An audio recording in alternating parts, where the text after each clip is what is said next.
Namaste, everyone. Namaste, neighbor. Namaste, neighbor. How are you doing, Acharya Ganesh? I'm doing well. How about you, Pandit Jadesh? I'm doing well. I'm doing well. I love the shirt. Thank Heavily you. meditated. Hey, love yours. I thought it I- would match nicely. Who meditates heavier than Lord Shiva, right? exactly. We tend to do that. Yeah. Bounce off each other really well. But I wanted to just take a moment and now that we're a few episodes in, we've been getting a lot of great messages, a lot of support for the podcast idea. Yes. And just wanted to say thank you to everyone that is supporting and encouraging us to continue the series. Yeah, it blew my mind. Oh my Mhm. goodness. I want to thank our wives because Yes, for those of absolutely. you who don't know, they're the ones in the background, Behind the camera. literally behind the camera and monitoring all of this for us. And what was it? The first day we were at three, Mm-hmm. like three people Mm-hmm. following, and then all of a sudden shot up. Yeah, yeah. It's I think we're amazing. well into the Over a three hundred. digits now, Yeah, somewhere in there. But please absolutely. continue supporting. Thank you. Yes, thank you for the support and thank you for accepting our message through this channel. I know it reminds me of COVID when we went a bit digital with Yeah, our services and things like that, and trying to get to the devotees in a different way. And yes, so we're able to do that yeah, here, all the way from Trinidad, Guyana, India. We're getting really cool messages. So absolutely. yeah. It's we're seeing all the hearts, so Yes, keep it yes. coming. Thank Yeah, you so much. that's great. Also, speaking of Trinidad, you went with the family this summer, right? How was that Yes, experience? yeah. Yeah. So my wife is from Trinidad. Yeah, Mm-hmm. so it was a great experience. I'd love to go back. Nice. I'd love to Awesome. go back. We went more for vacation, Yes. spend time with family, relax, and uh, enjoy all the scenery and tourist Right. locations, I guess. Yeah, of course, of um, course. but definitely you can feel the vibration in Trinidad. So There's many Hindus oh there yeah, as well. Hindus Yeah. there, The temples. culture's kept alive really Oh, well. definitely, So definitely. Every corner, everywhere you turn. so we've It was got to great. bring a Namaste Neighbor to Trinidad one day. Hopefully, For sure. if they wanna, if anybody wants to bring us down to do a puja or anything, Absolutely. we'd be happy to. Yeah, we'd love to do that. I know our first couple episodes were on satsang, so Yeah, I think we definitely have to bring this to different locations one day too. And sure. Yeah, Guyana, of course, near and dear. Our ancestors, or our forefathers, right. are from Guyana, of course, parents, grandparents, Yeah. and things like that. So, um, have you ever been to Guyana? This is embarrassing. No, Not yet. no, I That's haven't. okay. Not Yeah, yeah. yet. Not yet. Have not. I actually went to India and spent more time in India Hmm. and I've never traveled to Guyana. Yeah, well, your Yeah. grandparents, Yeah. Dharmacharya ji, Jadranat, he founded Mandir there, Yes. and I'm sure had a hand in quite a few over there as well. Mm. And so I'm sure we can get you there too. I would love to support you there Hey, and be a part of that in Guyana as well. hey, No pressure. you're coming along. You're right there with me, right? So, Because yeah, no, I think it's really cool. I've been to Guyana only once, and it was mhm. 20 years ago, so we're almost in a similar boat. But it was a very cool experience where you're seeing our culture being kept alive really well. Nice. I do have a funny story where we had a 7 day yajna. It was Mhm. my first yajna. I was 16 years old, and I had one night. Okay, and so but during the yajna, I was playing music for my dad, and they were telling us when you go to the mandir, right, in Eccles, shout out Eccles, Hey, um, don't wear like your jewelry, don't wear your fancy shoes and stuff like that. It's not the safest thing. And so one night in the middle of the yajna, the power goes out, oh wow. and I'm thinking in my head, oh, it's about to happen. And but nothing happened, thankfully. But what happened was really magical in that moment where we had they were singing in that, and even though the lights were out, we had the dias and things lit, there was a lot of chanting and singing, like Wow. nothing shook the devotees. And so it reminded me, like, this has been going on for hundreds of years, and how lucky we are to have our culture still here, brought it to America, planted our roots here in Orlando, Florida. But I know in time we'll be back there and be Yeah. able to partake in satsang as well. And so just a matter of time, Yeah. Acharya I ji. I think you know. hit two things there: the power of faith, Yes. or I mean, on display, and everything happens at the right time, Mm-hmm, right? mm-hmm. So at the right time, it'll happen. Absolutely, It'll just happen. like our show here. Yes. um I know we in our first episodes we were talking about the power of satsang, the power of the journey of a devotee, of a seeker, Mhm. of a Hindu. And it's not always a clear cut path. There are challenges along the way. When you kind of listen to some of the rhetoric out there for Hindus, it seems to be, we are all encompassing, and we are, the way of life is accepting to every faith and every walk of life. However, it's not always an easy road, Mhm. and there are challenges that come along the way, and there are some great examples that we can talk about that kind of entail overcoming those challenges or facing those challenges head on, and not shying away. But I know our last conversation was around, kirtan, making the right choices, and seva. What are your kind of thoughts around, as we look at that path of a seeker? What are your where would you like to take the conversation today? Well, I think you said something really interesting there, where the accepting piece of things, Hmm. right? So if a person feels accepted by Sanatan Dharma, meaning that they're drawn to it, it's something that they like to follow, Hmm. that's great. That's fine. You are correct. Sanatan Dharma is accepting, meaning Absolutely. it's accepting to everyone that also wants to embrace it. But you have to also embrace it with respect. Just because something is accepting of you, it doesn't mean that you get to conduct yourself however and whichever way you want. You must show respect to what has drawn you there. Right. And so that's a big, I think that's a big issue in our dharma, where the institutions that are established not only by our scriptures. When I say scriptures, I mean our scriptures. Hmm. You know, Hmm. for those of you who may not know or just listening to this, not familiar with Hinduism, it does not have one particular book, right? For lack of better terms, one Absolutely. particular scripture that it goes to. Even though there are some main ones that we quote from or we use, because it's not only very relevant for today's generation or today's society. When I say relevant, I mean it's easily accessible and the information is concise. That does not negate all the other scriptures. And so, all of that said, I lost my train of thought actually, Hmm. but because that's a very important piece, Absolutely. It is. where our scriptures, it does not, when you come into the religion or you're accepted to the religion, what we're seeing today is all the institutions that our scriptures have set up, Hmm. that we believe have come from Bhagwan himself. Bhagwan means God, right? Mm-hmm. So, and you know that, right? We believe that came from God himself, Right. passed to the sages, the rishis, the Yes. munis, and down from there. They were given the task to think through it, Hmm. given Hmm. given the ability to think through as true seekers, and what is truth or what can lead to truth has endured. Hmm. Hmm. So those institutions must be respected. Right. And that's where I see now we're running into an issue where people are not respecting. They claim to respect these institutions. They may do things here and there that appear to respect the institutions or Right.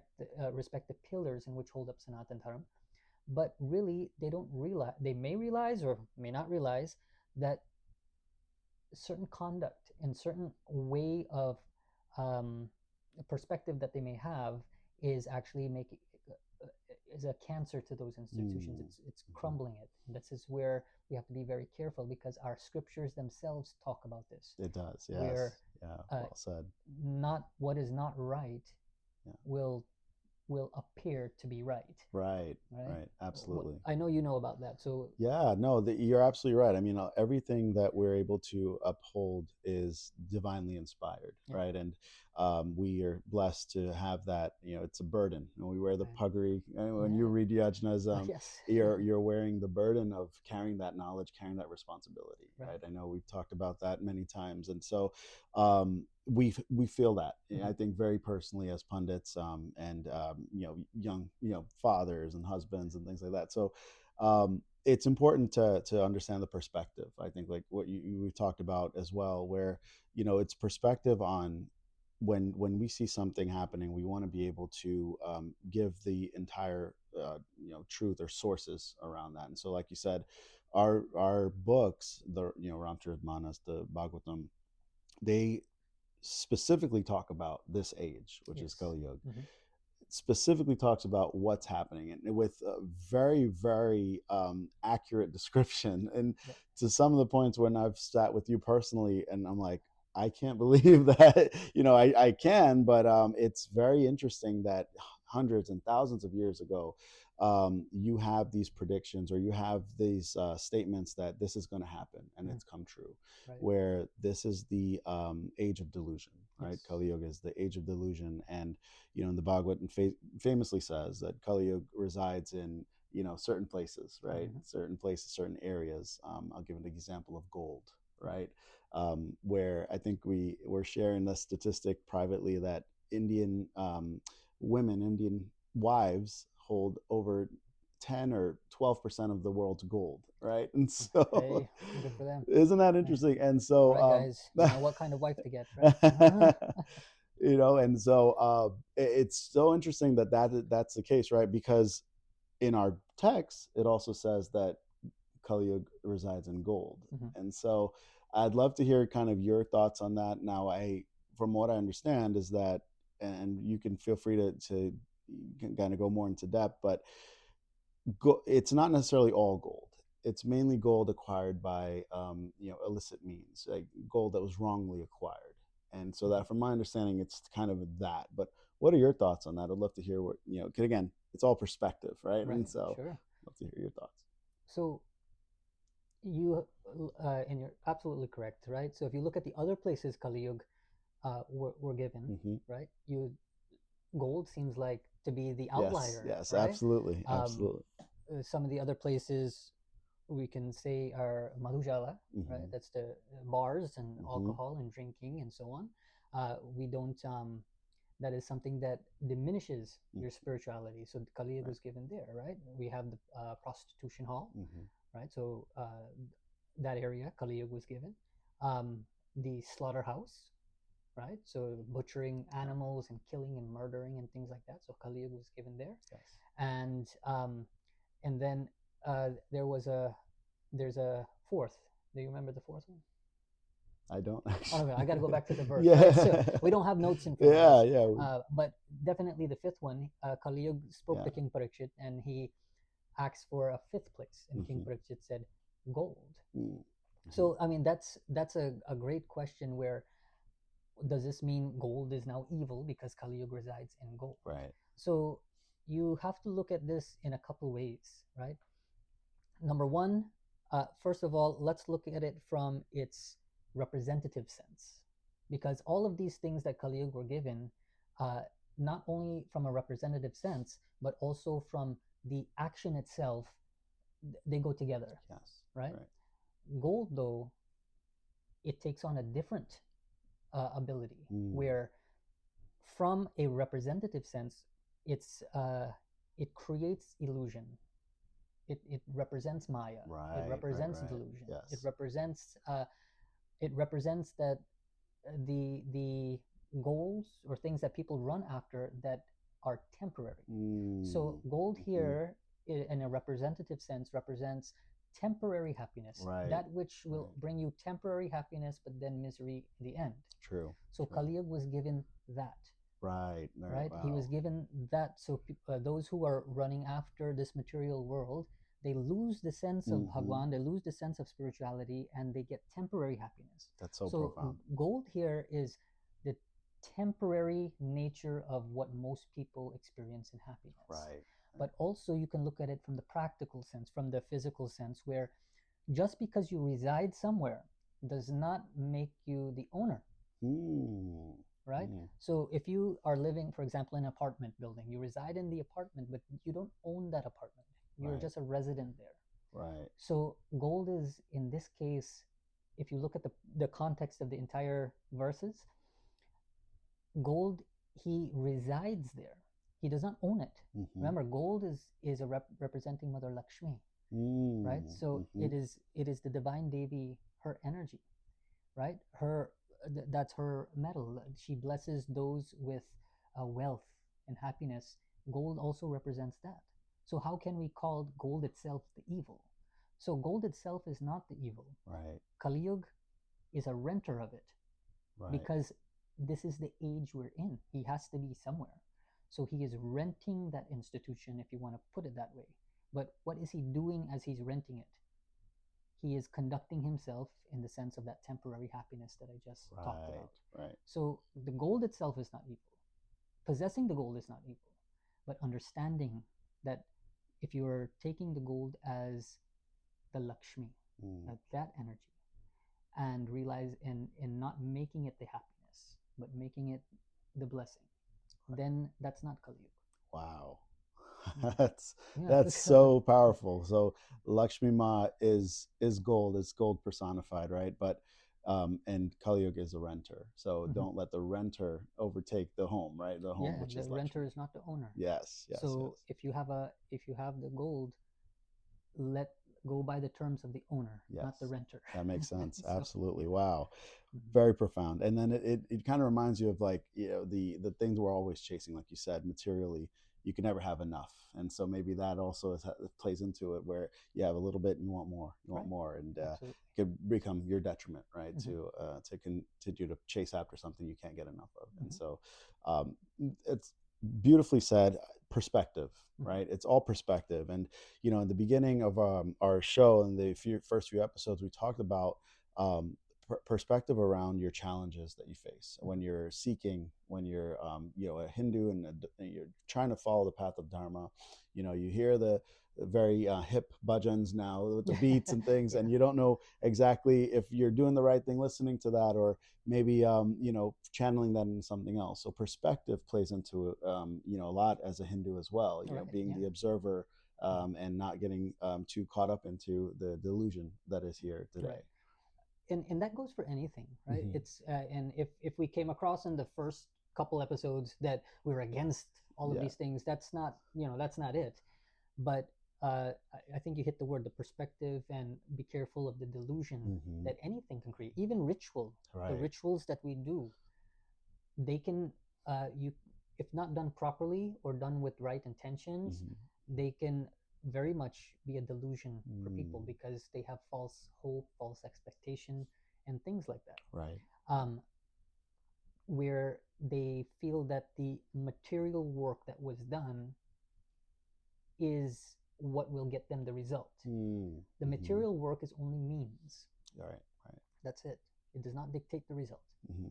It doesn't mean that it shouldn't be done properly in every regard, right? Because our philosophy, our not even philosophy, our rules, Right. scripture teaches us that ritual purity is of utmost importance. Absolutely. The more pure you make the ritual, the more from every angle, from ingredients to who's performing to Mm. who's sitting, who's sponsoring, how is the money even coming to donate towards it. Hmm. Every aspect of that ritual has to be done as pure as possible. Right. So ritual Right. purity is very important. But then there's another part to that too, where bhakti, devotion, shraddha, faith, Yes. and prem, love, that has to be there. Right. If these three ingredients are not in your ritual, then the ritual is of no use. Mm. And if there is no ritual, then you don't have the means to project devotion, faith, and love. Now, some people Right. might disagree with that. They're like, you don't have to do a ritual to love God and Yeah. this and Yeah. that. Yeah. No, no, no. That's not what we're saying. But everything, every emotion that you have, and every feeling that you put into whatever the relationship, whether it's with your spouse or your children or even God, Hmm. that relationship has to be disciplined. Right. Right. And if it is not disciplined, then it goes everywhere. So if a person is finding that their relationship with God is up and down, they feel like they have faith, they feel like they have devotion, they feel like they have love, Hmm. but it has no direction. Right.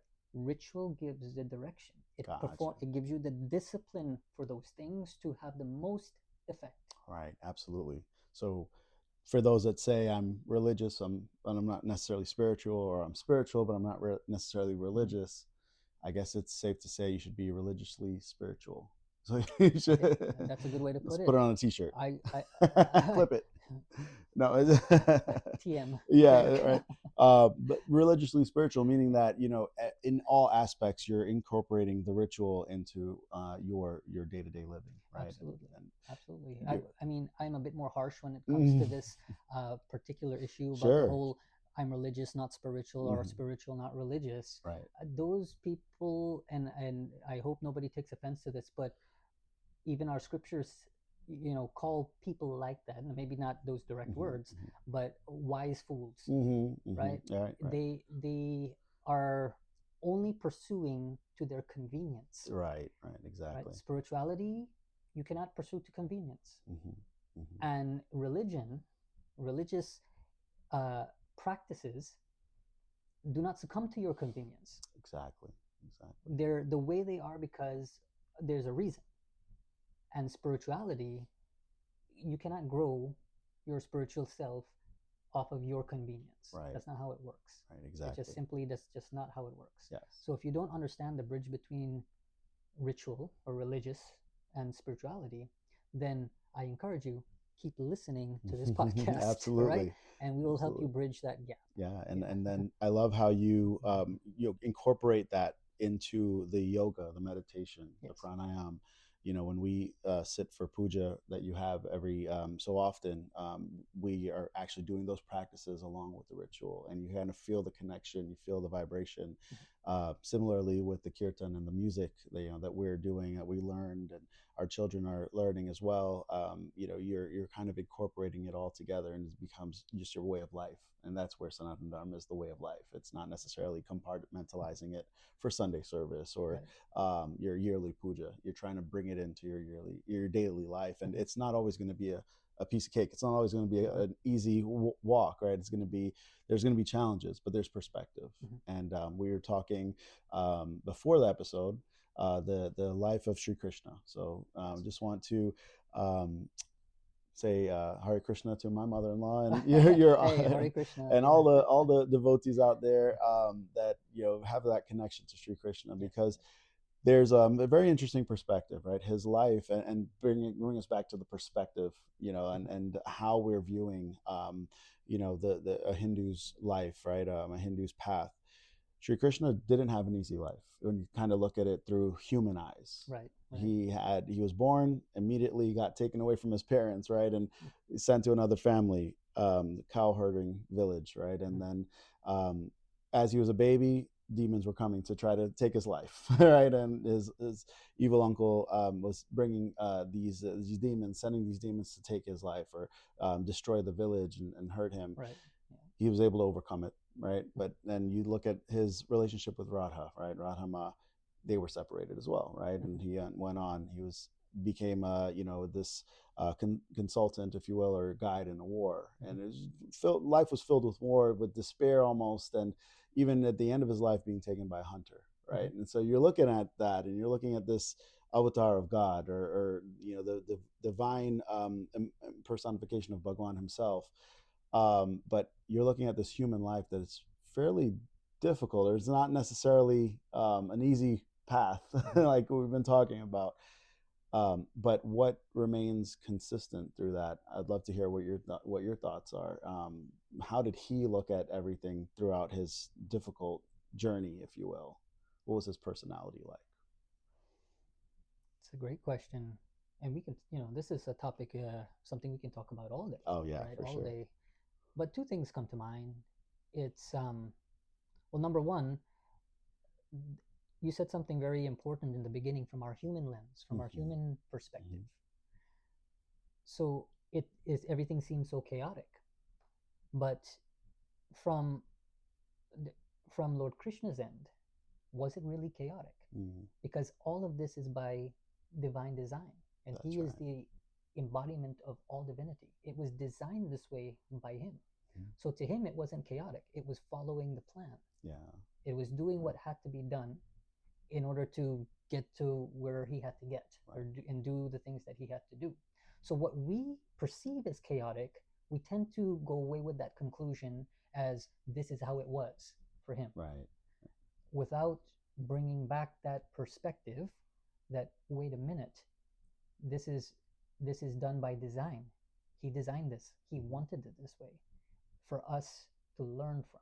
Absolutely. So there's that end of it, but also, and I understand sometimes we are kind of holding back a little bit because we can go very Yes, it deep could with certain tend to things, go very deep for sure. very Yeah. spiritual with certain things. But hopefully everybody appreciates that, because it may go beyond, a little bit above where some people are understanding, but hopefully it piques interest, and we can scale it to Sure. where we come back to these topics and maybe Absolutely. start back and go again.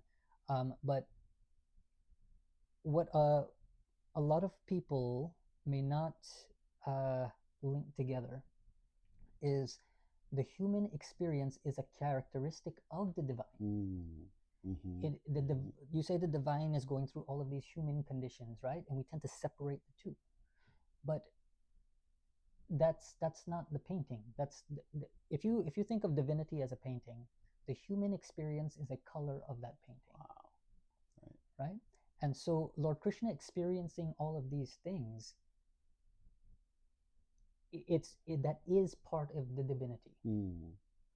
And so to separate, well, his divine nature and people making the argument of, oh, look, he went through all these human things, they're missing the connection. Right. The connection is to show you that your human experience has more levels to it. Exactly. It has more perception to it. Right. But at the same time, it's trying to show you that divinity is not separate from humanity. Absolutely. Divinity and humanity go together. Right. Right? And so always remember that the human experience is a shade of divinity, the color of divinity. That is why God comes down. Yes. And that is why the Devatas in heaven yearn to come down. Right. Right. If divinity and humanity are having this human experiencing were separate, well, they are in the best place. It's called divine, swarga, heaven. Why would they want to come here? Why give up that experience? Right. Because it's not the full picture. Right? The human experience has its pros and yes, its cons, but nevertheless, it's still part of the entire picture. Right. And so remember that anytime you see Bhagwan or God, when he comes down to earth, we call that the avatar, right?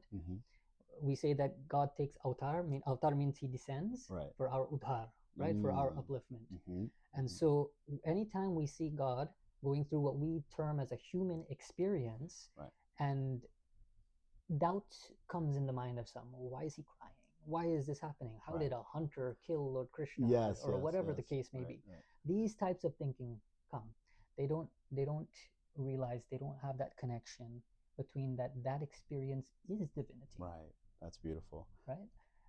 You ever heard somebody talk, if somebody's you may have had this experience, I'm sure many have had this experience, when a family member is maybe passing away, or somebody very close, and they're about to take that last breath. Almost everybody that I've come in contact with that experience has said the same thing. It was such a surreal experience, such a divine experience. But that's a human experience. Right. Right? Wow. Yes. So, yeah. The other way around. Yes. When you're bringing life into this world. Yes. Right. Right. The moms that give birth, the child, the family is looking. Right. We have billions of people in this world, and yet every single birth is a miracle, right? So every birth is like so true. Yeah. That miracle, or that human experience that has happened, was a divine experience. Yeah. And as dads, we, you remember holding the baby for the first time, and it's always this connection and this moment that you can't explain. Like, it's just like, wow. Yeah.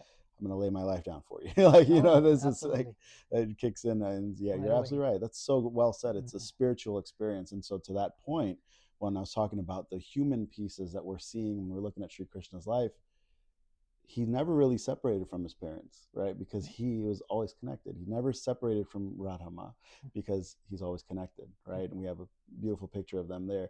They're always together. So physically, we feel like they're, we see through the human eyes that there's this yearning or the suffering happening, but really they're always connected. From the human perspective, right, we're seeing that he's going through all these trials and tribulations in his life, but if we look at his personalities through the Leela, he was always laughing, being very mischievous, playing, not really taking things very seriously in that sense. So it goes to show maybe the attitude that one should have, that the Lord of Lords taking this form as this young baby or the young boy, he's too very playful and not necessarily taking on what's happening from a human perspective. Sure, yeah, and that's a way a lot of people can relate to this and apply it in their lives, which is the goal, right? So how does it apply to everyone? Right. Well, we can just look at it from that aspect. Have a good attitude, right? Your attitude alone can make the biggest difference Right. in your situation. So you have a good attitude, positive attitude, it can open up many doors for you. Yes. And get you through whatever the situation is. So even from that little tidbit right there, take out the deep digging and all of that. That alone, that if someone can apply in their life, Right. that's great. Do that. Absolutely. Do that. Take that from the story and apply that. Yes. However, as we always encourage, don't stop there. Correct. Don't stop there. Just because you got a nugget or a tidbit there, ask yourself, what's your goal? What's your goal? Was it just to get that? If it is, then great, you achieved it. Right. But if it's to tap into something deeper, then you got to keep going. Yes, absolutely. Yeah. No, that's beautifully said. And there's a story that, a very famous story with Swami Ramakrishna, where yes, very nice. he, a lady came to him and said, Swamiji, I've lost my faith. I can't connect with that, with Bhagwan. I can't connect with that higher source, right? That higher power. How can I reestablish that link? And then he's like, well, what he said was, who do you love unconditionally in this world? Who is someone that you take care of, or who do you not mind, really looking after and taking care of? And she said, my grandson.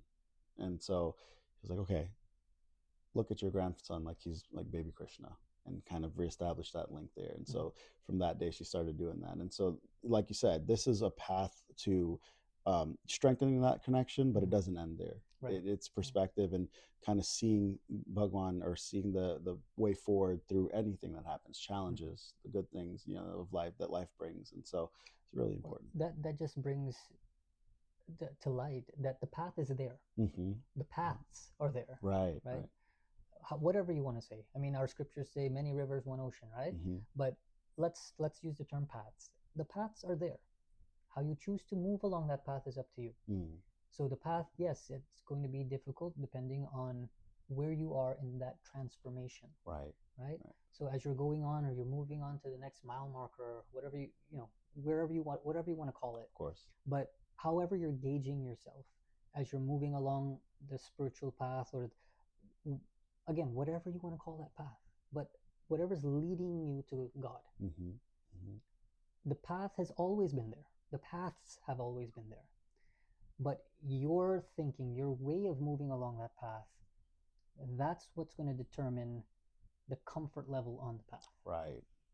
Absolutely. And so that's a great story, establishing that connection again through something that is, again, very not only applicable, but something that is tangible, readily in front of you. Yes. And what did she do? She communicated, right? She became aware of where she was lacking, and then she established communication and sought guidance. Right. That's what the secret is, right? You don't give up. You become aware of where you're at, even if you slipped back. That's okay. Right. But now, get guidance. Right. Absolutely. Right? Get guidance. Get someone to give you the perspective that you need to help push you forward.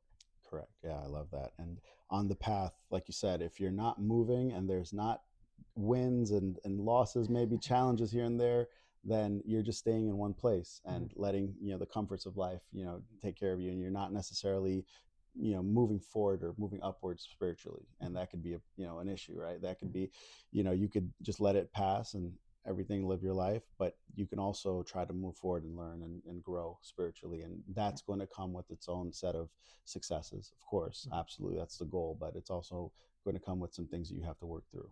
So I Yeah. think that's a great message. Yeah. That's the difference between transforming, becoming along the way, Mm-hmm. or just festering and fermenting. Right. Right? Right. You stay stagnant, you fester and ferment, and Yeah. it's just, that's what it is. Yes. And that bitterness, that sourness, that staleness, that that negativity now turns Mm-hmm. into negative attitude, and that's what you become. Right. So Right. you must keep on moving, Yeah. and that's why knowledge is so powerful. Knowledge, we can, never stops. We are always learning, and strengthening our perspectives or changing our perspectives on things should never be in a place where um, you lose that. Mm-hmm. Right? Sometimes as we get older, our mind is set on certain things, Yes. which is okay. Which is okay when it comes to certain principles and moral and values, Mm-hmm. things like that. um, but you also must be willing to learn. If something challenges the way you're thinking, and it holds weight, you have an obligation to re-examine yourself. Right. Absolutely. It doesn't mean you have to change right away, but you do need to re-examine your thinking and re-examine yourself. That is the duty of every seeker or anyone Right. on a path. Never feel like you have gone beyond that. Introspection is very important. Absolutely, absolutely, and it's just like medicine. It can be bitter, but once you take it, it'll heal you. And so, honey is the same way, right? Honey is sweet, it has really great properties, and so our scriptures are like that, where we don't ever want to cherry pick and find the pieces that Yeah. make you feel good. We want to understand it holistically, and Yes. we want to live by that. And I think that's what is the beauty of this podcast, is because when we're talking in our personal private discussions, we're talking around many different scriptures, and we're talking the real nitty gritty. We're not Right. necessarily sugarcoating. And so but I find this is a great platform to bring some of those messages out in a way that everyone can understand and appreciate, I hope. Yeah.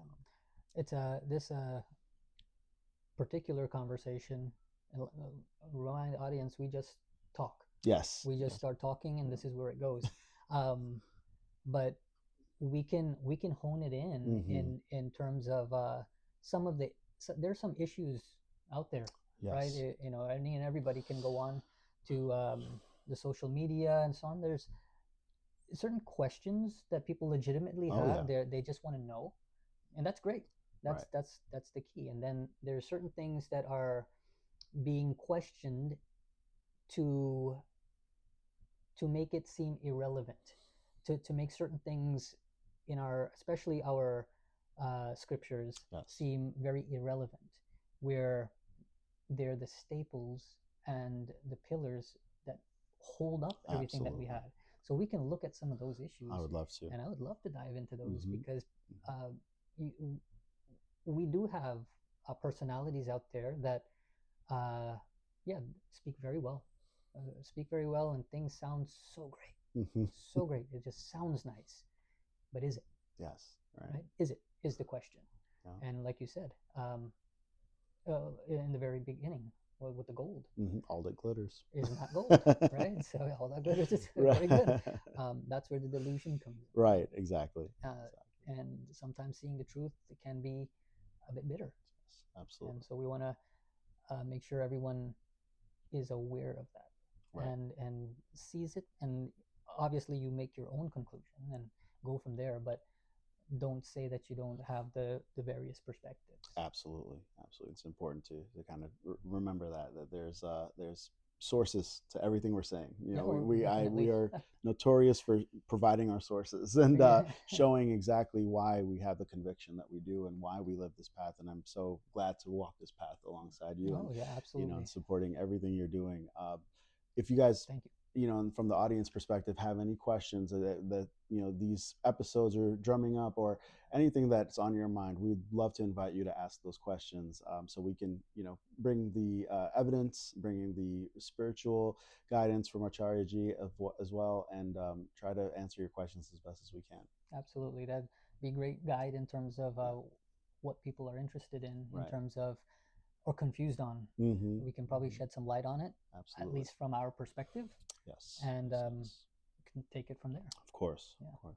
I think this Absolutely. was great. This Yes. was, I don't know if this is one thing or many, but but I think this was a good conversation. Absolutely. Always a wonderful conversation with you, Acharya Ji, and I look forward to our next one. But until next time.